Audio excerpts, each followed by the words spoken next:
all set for our discussion with our technology leaders, emerging technologies such as IoT, AI, ML, 5G and virtualization. What does the future look like? I'll be joined by our moderator, Mr. Anuj Kumar, Director, KPMG India. We also have on the panel Mr. Sreeji Gopinathan, Global CIO, Lupin. A very warm welcome to Mr. Vasudev Sharma, Vice President, Platform Engineering, Upstox. May I also present to you Mr. Vinod, Bhat, CIO, Vistara, TATA Airlines. May I extend a very warm welcome to Mr. Chander, Khanduja, CIO, Luminous. A very warm welcome to Mr. Bharath, Yaragatti, Vice President, Customer Engineering, Niveus Solutions. As we look forward to this very interesting session, we will soon be joined by Mr. Atul Kumar, General Manager, Digital Banking, Canara Bank. For now, let's head to this very interesting discussion. All thanks to our moderator, Mr. Anuj Kumar.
Hi, everyone. A very good afternoon.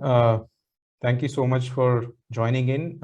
I'm pleased to welcome our esteemed panelists here for a very interesting chat and session on emerging technologies and how they're being leveraged in the world of data center. And we will touch upon some key themes with our esteemed panelists.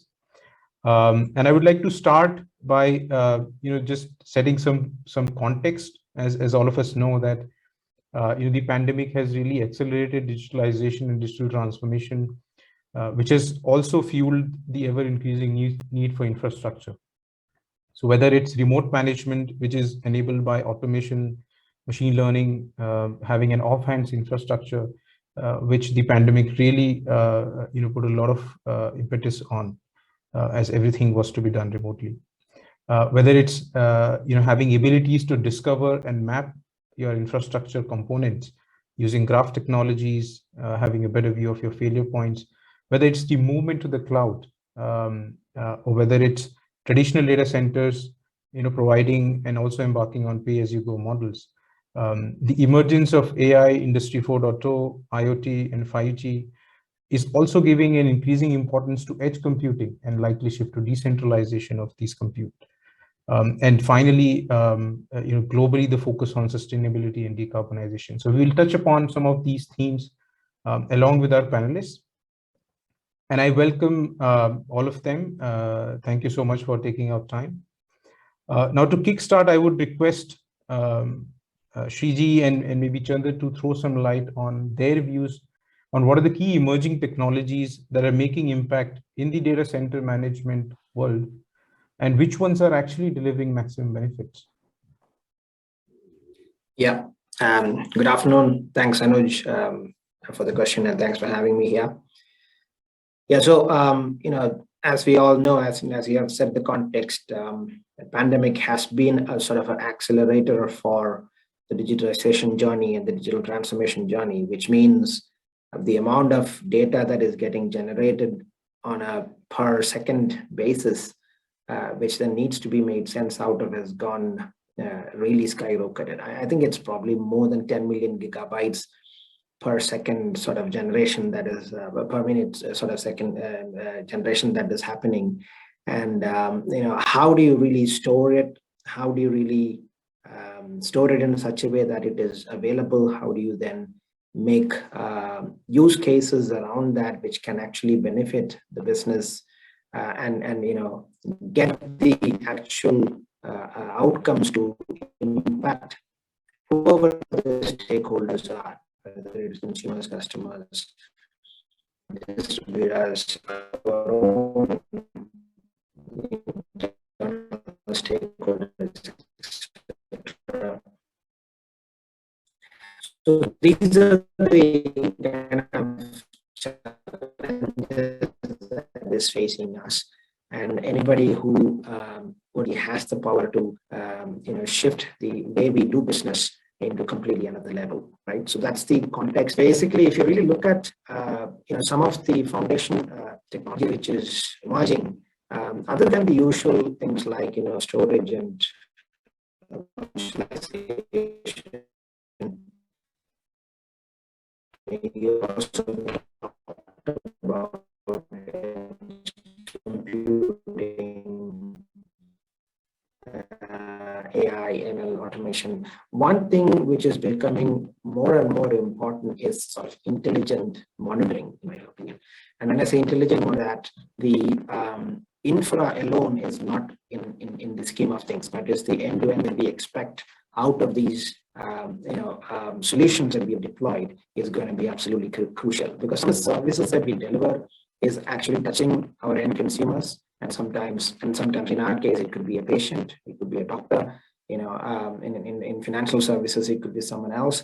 So these intelligent monitoring, where we can bring in a proactive way of managing the availability and creating a seamless user experience, so that they can stick to our services and see the value that we are delivering to them. And the foundation for this is whatever form of data center that we're talking about. It could be cloud, it could be on-prem, it could be edge, whatever it is, so that we hit issues is I think something which is emerging. People are starting to talk about. We are discussing. I'm hearing this from service providers. So this is an area to watch. And I think as CIOs, as IT professionals, as we have sort of become the center of a lot of the work that is happening in our companies, this demand is going to be automatically coming onto us, and hence we have to preempt and work towards that. Now, of course, there are other emerging technologies which is going to have an impact as well, like 5G. We are already talking about 6G, right? And in multiple areas we have talked about AI, ML, advanced analytics, predictive maintenance, prescriptive ways of managing manufacturing operations, or a sales operation on the ground. How do we provide nudges to them? So as you can imagine here, the layered architecture that we'll have in terms of the sources of the data, and then the data acquisition platforms, and then we have the edge computing, where the action needs to be taken as quickly as possible, so that you can influence the outcome that you want right now, rather than having that data travel all the way to your data lake, which might take a few hours before you can run the algo and bring it back. That edge computing algos, and then taking the data back to wherever you want, the data lake or whatever, so that you can have an historical data analytics, which can then be taken back to your business processes to make an impact. So I think this area is very busy now. A lot of activities going on, and I'm sure most of my colleagues here in the discussion also will have lots to share.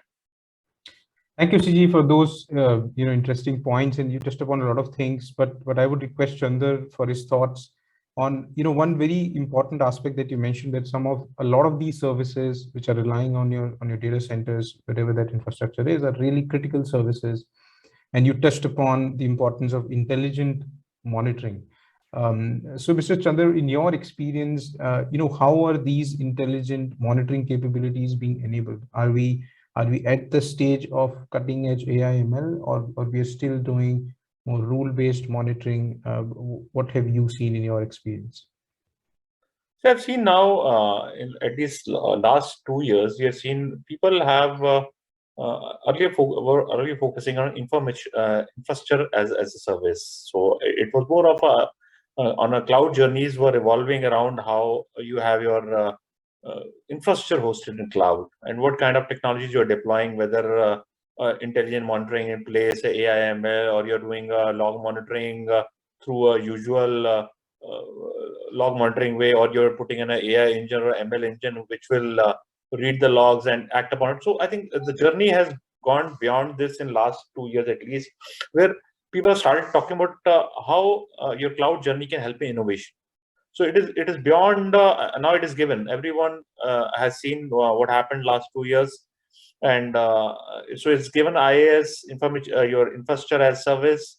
Is people are done and dusted, and they have taken call. But more mature companies which were already in cloud have moved and started developing a lot of innovative solutions around cloud, and I think a lot of services, microservices. How do you ensure that your hyperscalers are kind of you're having a hybrid kind of infrastructure? How you are able to interact and develop innovative solutions for your customers, for your employees, and for your I would say all the relevant stakeholders. So this, I would say, innovation, whether if you're talking about IoT, some started using IoT hubs, how you are interacting your IoT hubs on which are on cloud on a different platform, which is on a different hyperscaler. How do you do that? How do you interact with for someone who's giving you a remote service? So are you able to provide them innovation on anytime and anywhere, and on demand? I think that is where entire movement has moved into. So infrastructure is a given thing.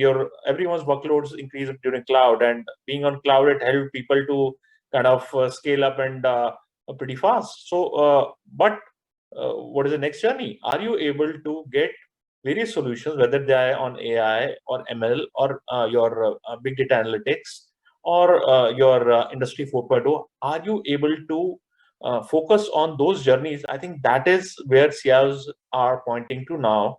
And I think going forward, I see this journey to get further impetus in I'll say next 2 years from now. Like in my case, I can talk about my workloads were almost 70% pre-COVID, and now I'm already on 90-95%. My workloads have moved to cloud. Even ERP companies have started talking about becoming a cloud companies. I'm saying bigger giants are talking about we might not sell on-prem licenses. So this is where even industry is taking shape. So the smart CIOs see this trend, and they do a first movers advantage. Though in technologies, they sometimes say probably we become kind of guinea pigs, but I see a lot of advantage once you take calls faster, and that help you during uncertain times. I think this is where my point of view is there. Very interesting points that you mentioned, Chander, and I think that kind of brings us to the fact that cloud is definitely here when you mentioned from 70% to 95%. Then let me then bring in Vinod here to address the second question that I had in my mind, which was, given this increasing shift in investments in cloud infrastructure, and as Chander also mentioned and Sreeji also alluded to, that workloads increasingly moving to cloud. Do you really see the data center, the traditional way it has been, even surviving? And therefore, the potential of investments that you make into these technologies to support these data centers, do you see that will in the long term that will still be there? There would still be room to do that? Okay. Thank you, Anuj, for having me. It's great to be part of this discussion. I think Mr. Gopinathan and Mr. Chander also alluded to, I would say, an evolving scenario, particularly last 2 years we have been talking about. So I will step back before I can answer what will potentially happen to the data centers and the cloud. I think let's look at how pandemic, how technologies are impacting the business. I think we need to just wear that business hat for a moment before we start solutioning it. Because every business is different, every business has objectives, every business has certain KPIs to monitor. So the examples can be that my business has to be resilient, it has to be secured, it has to be cost conscious, and what is the right value of cost value equation. I think if you keep that in mind, then you look at it what I have got today in house. And yes, if I have to broad statement I have to make, probably every organization will move towards cloud because of it gives you scale, it gives you paper service, it gives you a lot of stuff. But then you need to also look at that from your regulatory compliance perspective, from your data perspective, that how much that is actually a tick mark. Because let's keep in mind that these cloud partners are also evolving. If you look at the native capabilities which the cloud platforms are building, it is actually every month you see an increase.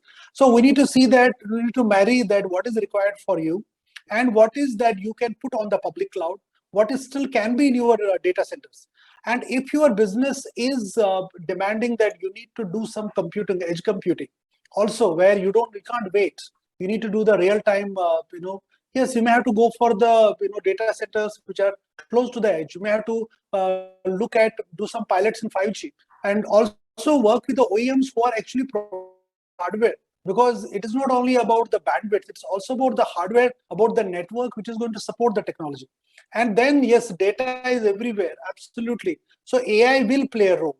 So from journey point of view, I would say that you need to look at data center as it is. It will not stay where you are. The only thing is the direction you need to take, whether you want to see co-location may be a good interim solution, that you don't want to invest in a large data center. You can actually co-locate, pay, use the services what they're providing you, and parallelly probably chalk out a strategy for your cloud journey and start moving the workloads there, compare the cost, compare the compliance, and start educating business also. Because what is happening, which critical apps you want to move on the cloud. I think those decisions you cannot take alone. There will be pros and cons. There will be user base, there will be security. Plus, I'm talking about data security, I'm talking about cyber security, I'm talking about the GDPR and other compliance we're talking about. So I think those are the things which you need to consider while you are moving the workloads or the journey towards cloud. But I believe that it's an interim situation right now. I don't think data centers are going to go away completely. They may still exist for a specific purpose, for a specific business. But some of the businesses may be completely doing away with data centers or on cloud. For example, airlines were all completely on cloud from last 6 years. But having said that, will data centers exist? I think the answer will be yes. But why to keep a watch on these emerging technologies? I think it's very important to see the relevance of these technologies for us. See, we're talking about AI, in a broader sense. But when you look at AI, where are you going to use in the data center context? AI, you will probably use the analytics. You will use the data for maybe the remote monitoring. You will use the trends. You may use for maintenance, for cooling. I think those are the things you need to see there, how to use those technologies and use the data more moving from a reactive to a proactive pattern. So that you have the data, but you analyze it probably 3 years later, or you analyze 2 days later. So it doesn't make any sense. So data becomes stale and your decisions also become stale. So I will take a pause here. I know there are many people who want to contribute. No, thank you, Vinod, for bringing us back to a very fundamental point that while cloud definitely offers you the flexibility and cost advantages, but it's equally important to continue to look at which business I am in, which industry I am in, and therefore take a conscious call, or even considering the environment and ecosystem that I operate in, to continue to invest in some of the capabilities which would help aid that. But just to sort of complete the loop, let me come back to Vasudev as well. So Vasudev, given that many cloud native organizations who were actually born in the cloud itself, how are they responding to that? What technologies are you using, for example, within your cloud infrastructure to manage it better? Given the fact that the cloud providers would already provide a lot of those out of the box, right? So is that sufficient in itself, or you still need another layer of investments that need to happen on top of even your cloud infrastructure to make it function better? Anuj, thank you for this question. A great question, by the way. Anuj, if you look at this holistically, right? I mean, for companies who are born in cloud, for the modern companies, the problem is pretty straightforward. They rarely have to go to a data center, especially unless until there's a regulatory reasons. For them, the path is pretty straightforward. However, for companies like us, Upstox, right? We have evolved from a data center model, and not only Upstox, a lot of banking, a lot of financial services. These companies, had it been so easy to move out of data center, we would have already moved out of it. Most of the companies are at 90-95% coverage in terms of moving out of data centers. What Vinod said, right? It's a really important point to understand. What I think we are at the interim where the whole transition is happening. We started with the point where the service providers, the infrastructure service providers they started giving out things. And then we are at a stage right now where we are at a point where we are thinking of moving the last 5% bit of our infrastructure into the cloud. However, there are a few things which are really important for us to understand when we look at this overall. First of all, for new businesses, as you said, it's straightforward. Unless there are regulatory reasons, there are compliance reasons. For old businesses, there'll be a huge challenge, especially there are a lot of legacy code, something which is running on a system which is 10-15-year-old hardware, which is anyway very difficult to support. Let them migrate. So that's a whole different challenge. Once we have those kind of problems, it becomes near impossible unless you rewrite the whole or redesign the whole infrastructure. And with that, there are other things, right? So the way I see things, which I think already a bunch of providers are also doing, there'll be a hybrid model where specialized boxes, something like AWS Outpost, will be used where you have a step, you move into the Outpost, and then as a next step, you move into completely SaaS-based solution. However, this is not happening for next few years. This is definitely not happening for next few years. And one thing that pandemic really showed us, right, is how dependent are we on the underlying infrastructure. A lot of companies, they had to scale up really, really fast. Something that even AWS could not keep up. Like we had to give them a notice a month in advance where we were planning to scale up. That's the level of scale we were seeing. And with data centers, if you already have a capacity, it's very easy to manage cost. It's almost very cheap, especially with amortization. You can divide the cost in 3 years. It's as long as you're upfront ready to invest in it. That's the one thing. But yeah, as I said, right, depends on the business, very business-centric decisions. What you have to give back as a value to your investors, to the founders, to of course the community. That purely depends on the direction that you want to choose.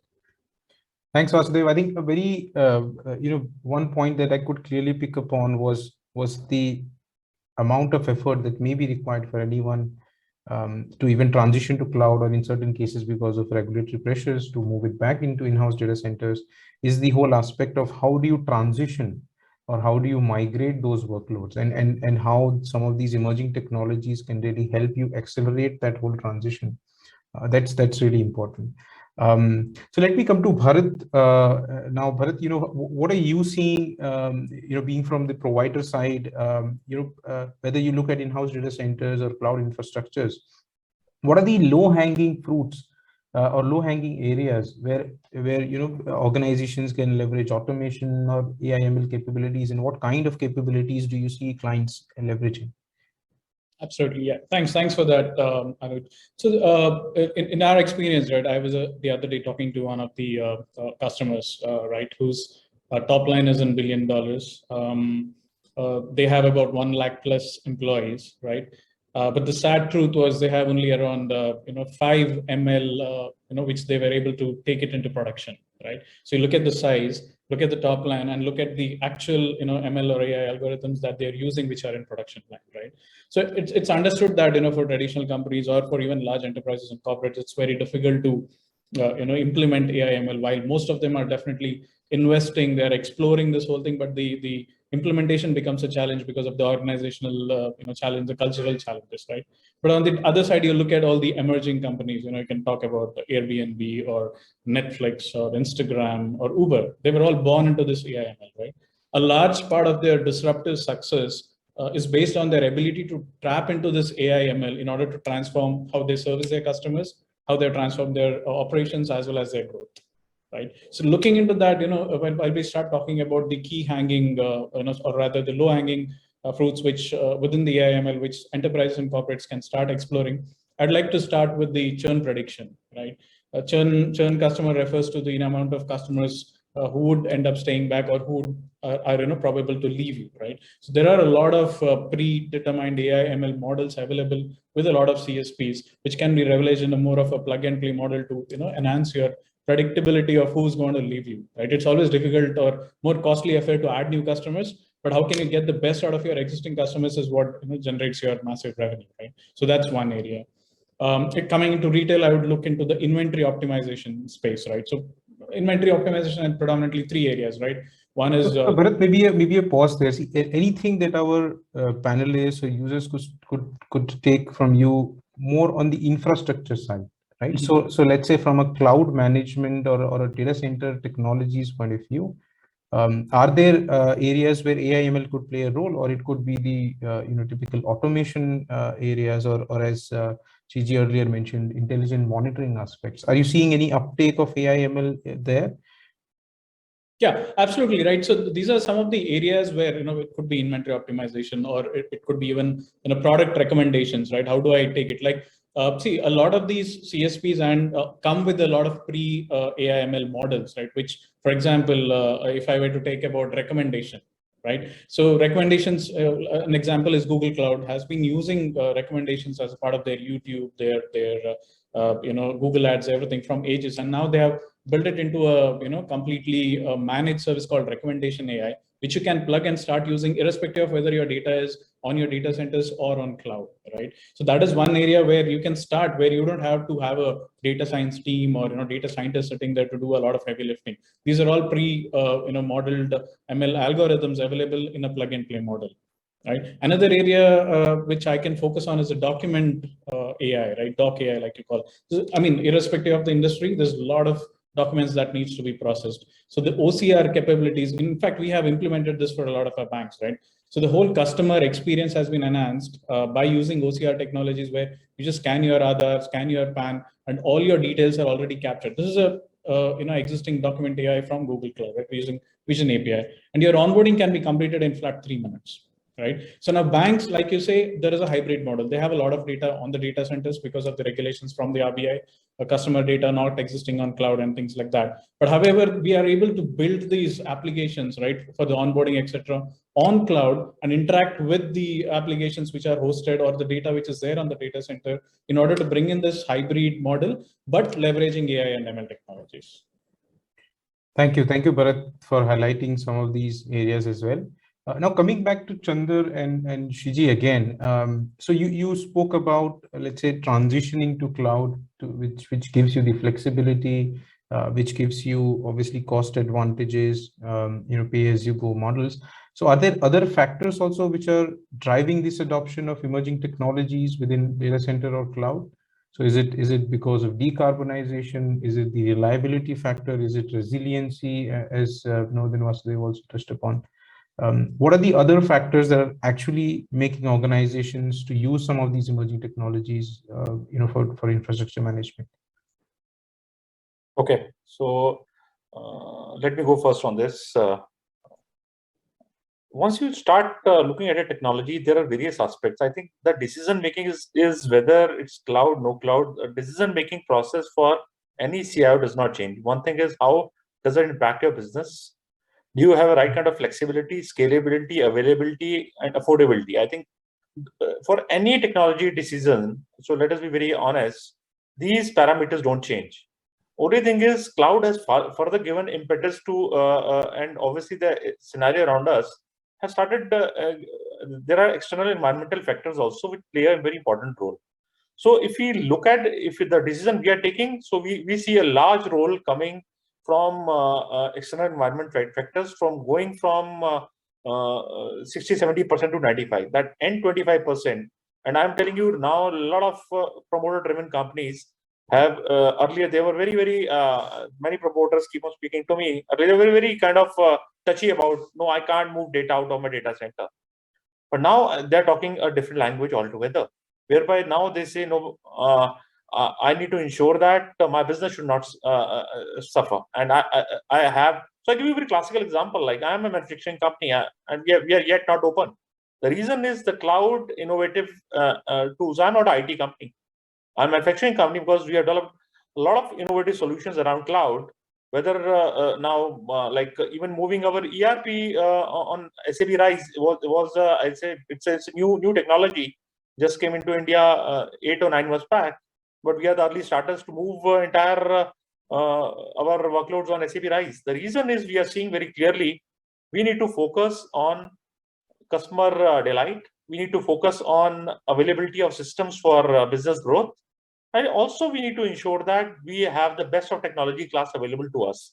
And security plays a very important role. So I think we trust on these cloud service providers because otherwise day-to-day battles with security are also a huge challenge, which we need to fight every day. So I think from endpoint security, we know that those challenges, at least from application perspective, we are feel a little bit more safer once we have those certifications available with cloud service providers. So I think this is what we are aiming at, and I agree it depends upon business to business, how do they look at it.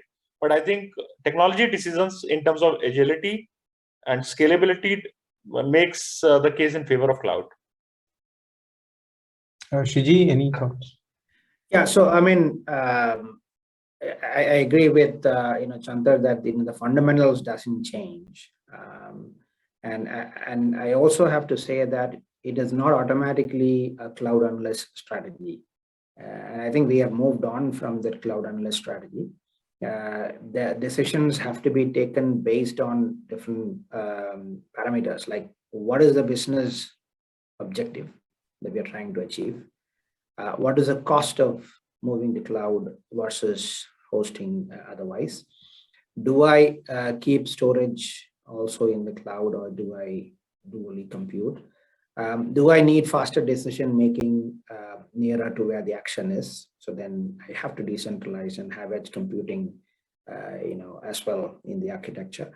So there are multiple parameters. Business continuity, security, he already talked about. So there are multiple parameters that you look at and then say, this workload, 100% it makes sense to take it to the cloud. For example, let's say there is a large ecosystem of people, whether it is consumers, patients, doctors, people who want financial services, insurance services, Uber and Ola type of, Zomato, Swiggy type of services that is to be available to a large number of people.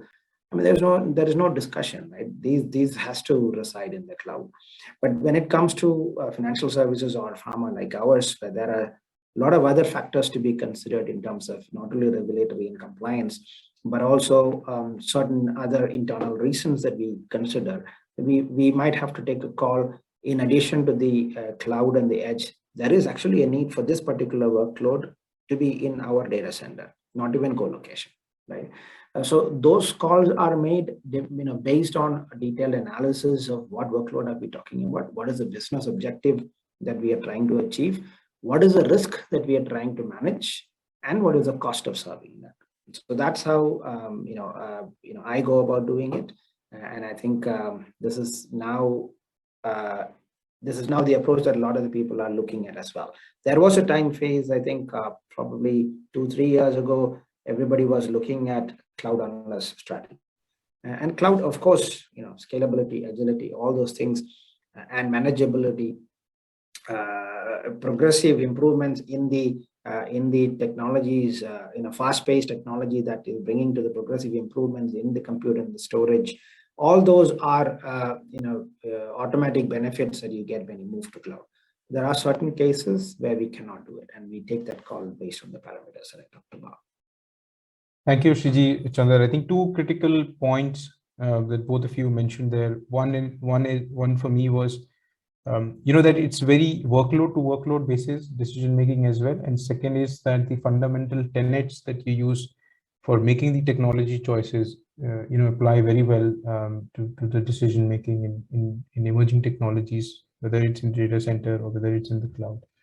Now, coming to Vinod and Vasudev, I think given the points that Chander and Sreeji mentioned that helps in decision making, but are you also seeing some key challenges and impediments that are impacting the adoption of these technologies? How critical is ROI, or are there other benefits that outweigh ROI when you've made those decisions? Yeah, probably I'll start. See, I will probably also give a different flavor from impediments point of view. See, it is, I said in the first point, that it's a journey. So, and it varies from the maturity of the organization also, that how open they are open for the change. Because asking someone to move from BAU to a different architecture because of whatever reasons, maybe cost, maybe resilience, adaptability, I think that will be a groundwork which has to be done by the tech leaders. And talking about the benefits it's going to give, and also getting the right message through the town halls, through the trainings, getting the right ambassadors. I would say that you need to have, it's beyond an IT change. It's also the change which you want to drive across the departments, across the divisions of the organization. I think that is number one. I believe that's very important for from making sure that this adoption goes through. Second is the change which we are doing should not be done in one go, because you need to show them the incremental values. You need to show them the incremental progress. You need to de-risk the business. You need to come up with that plan and get them on your side of the table. I think that is the second part of it. It's not only awareness, but also building an incremental plan where you get the stakeholders. And it means a lot of diligence, because you need to put 2-3 people in a box kind of approach, where you say that business, IT, and process person is going to drive it. And they repeatedly come back and talk about the progress. They repeatedly come back and say the challenges. They repeatedly come back and say there's a risk. And taking those decisions in those governance meetings and celebrating the success also. Maybe if somebody has, I think classic example is that if you are having 100 servers which you have provisioned, and now through software defined data centers, you can do a lot of virtualization. You don't have to do that, and you can show to the management that you can actually save maybe 50% of that cost on monthly basis. So I think those are the things where they will like it, love it, and if there is any fluctuation in the demand and supply, showing them how our business could adapt to those changes, market changes, regulatory changes on the fly, while not compromising on the security. I would say it will go a long way, and which will make your, I would say, transition a little bit smoother and address some of the challenges which are around the people, process, and technology. Thanks, Vinod. I think the upfront aspect of change management that you highlighted, with a very interesting facet of 3 in a box, putting all the key stakeholders together, a lot of interesting facet to be thought of.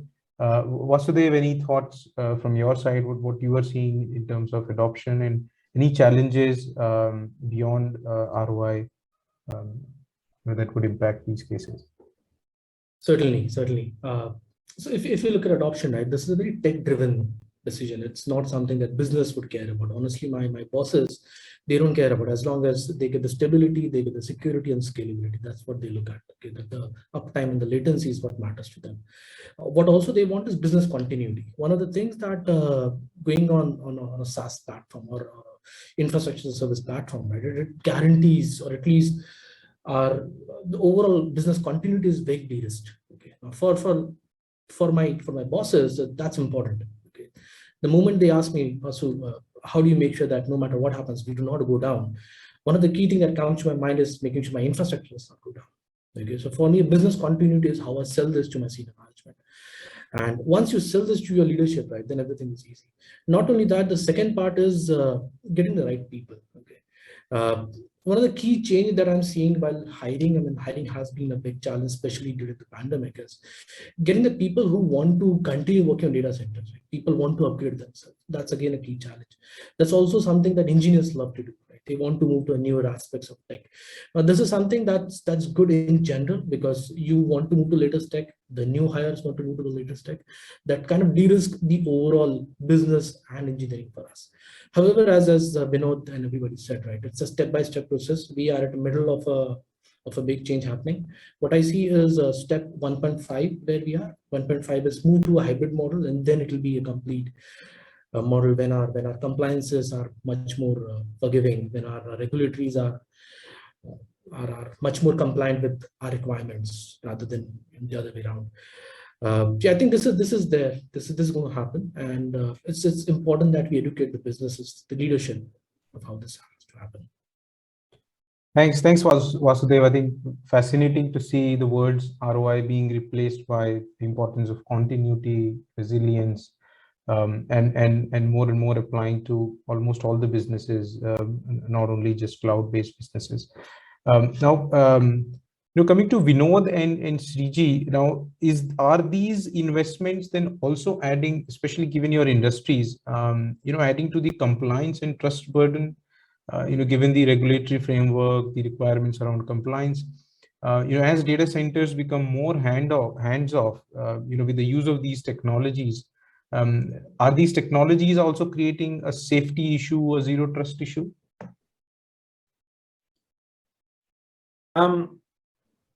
I think even the regulators are becoming a lot more affable to technology and the benefits that it is bringing.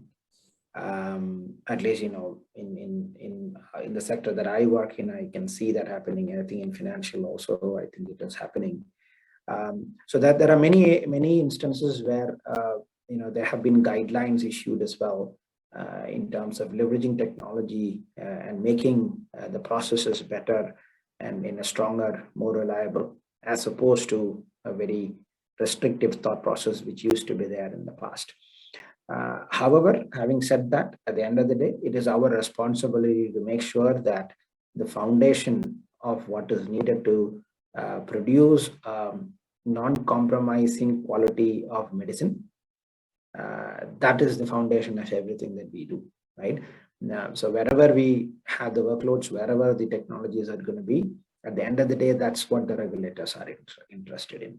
Now, there is a lot of co-thought processes and co-discussions that is happening. What are the areas that we can look at without really having to be in a restrictive thought process? Simple things like the computer system validation that, which is very, very high important aspect in the pharma industry. It used to be a very manual process in the past, but there have been very good conversations where we said automation is possible in that as well. But then, we do have proper checks and balances to make sure that whatever we do there goes through that rigorous checks before we say, yeah, it is validated and it is passed. And even there is now discussions happening, guidelines, the official guidelines, not draft guidelines, not the final guidelines. Draft guidelines have been issued where the regulators are talking about moving from a computer system validation to a computer system assurance. So if you have to go to a computer system assurance, then automation is absolutely key. That means you are ready anytime, whenever you want to check or audit or whatever, you are ready anytime. There is no other way. So automation and technology leverage, is going to be the way to go for this. Now, if I take a little bit of different flavor on how do I provide connectivity to my partner ecosystem, whether it is my CFA or whether it is my supplier or co-manufacturer or whatever, then there are a lot of concerns on how we do that, especially in the heightened security world that we are living in currently. So there's a lot of emphasis put on how do we provide secure connectivity to them so that they see what they see and they see only what they want to see. And they only what they should be seeing, and restricting any sort of lateral connections and movements that can arise out of that. So that trust-based or zero trust-based mechanisms are leveraged more and more when we provide entry points into external partners who are crucial for our business and the way we do business, but very, very controlled manner. So it's a forward-looking, progressive journey. I think that is happening. but in a very controlled manner because of the regulatory aspects and because of concerns around, the health and other aspects around this. Vinod, any thoughts? I think Mr. Gopinathan summarized it well. So in a regulated industry, your actions cannot be one-sided. So you just place yourself in the middle, where on one hand there are business 4.0, industry 4.0, technology, IoT, 5G, AI, ML. On the right hand side, you have got the regulators. So it is the job of the CIOs to make sure that the technology which are proven. Second is, I would add a word, audit and compliance. So it's not only compliance, you need to have the evidence, documentary, that's what the regulatory bodies will ask you. That in terms of whether the logging, whether the data protection, everything is controlled. So and all these government bodies, regulators, they are actually also going through the journey because they have been living this manual process for ages. And to educate them, tell them along with the service providers and getting an okay with the right evidences, I think those things are happening. And whether it's through automation, whether they want to, the workflows getting automated, the trainings getting automated, certificates getting automated. So it will go through, and we cannot, though the technology may be very good and we know that it will work, but you will have to go through the process and make sure that the process which has more exposure from the risk perspective, particularly the customer data and all, that will probably take a lot more scrutiny versus a simple automation process, which is just a data capture, but still a regulatory requirement. So yes, it will be a journey, and I think next 2 years, probably it will be a lot more on the acceleration path. Thank you, Vinod. I think we are pretty close to the closure of our session. Maybe probably the last 4 to 5 minutes, and I just want to take it towards conclusion for the benefit of our audience as well. So, what would be, let's say, one thing that you would recommend to your peers, and I would request everyone's view here. Maybe you could spend, keep it brief, keep within 30 seconds if you could spend just in your experience. So what is the one thing that you would recommend your peers to focus their energies on? What will be really critical in your view in the next 3 to 5 years in this space? And we could start with Chander, and I can then call out names. I think it's very, very important to be proactive and have one mantra. Only uncertainty is the certainty. I think that if you have this mantra for any decision making, so that will help you in taking right calls. So always have this as a mantra. I use it as this as a mantra, and I think it has worked for me. But so I thought probably someone wants to have that perspective, they may look at it. Sreeji? I would say stick to the fundamentals, understand what your business is all about, what the objectives are, what the goals are, and then keep track of what the technology, progress is that is going on, and take a decision based on the different parameters that I mentioned about earlier. Stick to the fundamentals. Yeah. Vinod? Yeah, I would say that build your own plan. These plans are not available in the market at a discounted price. That's not possible. The only thing is you can do is just build your own plan, monitor it, change it, update it, keep it alive, and work with your partners. That's all. Bharath? Yeah, so I would urge most of the companies to leverage the low-hanging fruits, right? So coming back to what you had told that time, right? For the infrastructure management, they can for the demand forecasting as well as for the predictive maintenances, where a lot of AI ML algorithms can be used, right, to optimize your spend, everything, right? So utilize that, leverage that, start with small, like someone just said in the earlier, right? And then you can progressively over time increment it and then adopt it for your entire infrastructure. So yeah, that would be the closing remark. Finally, Vasudev. I think we need to be customer and business focused.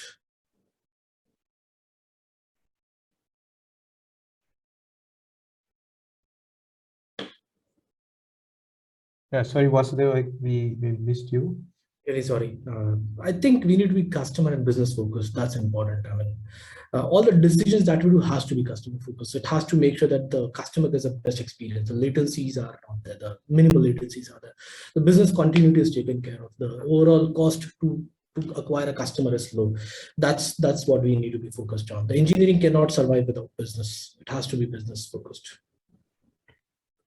Thank you, everyone. I think very fascinating points that all of you made towards the end, sort of timeless principles. I would go through them again and repeat them for myself. A really interesting session, thoroughly enjoyed it. Amazing perspectives that all of you shared. Thank you so much once again for taking out time out of your busy schedules for this particular initiative. It was a pleasure for me to be the moderator. Thank you so much. Over to you, Isha. Thank you.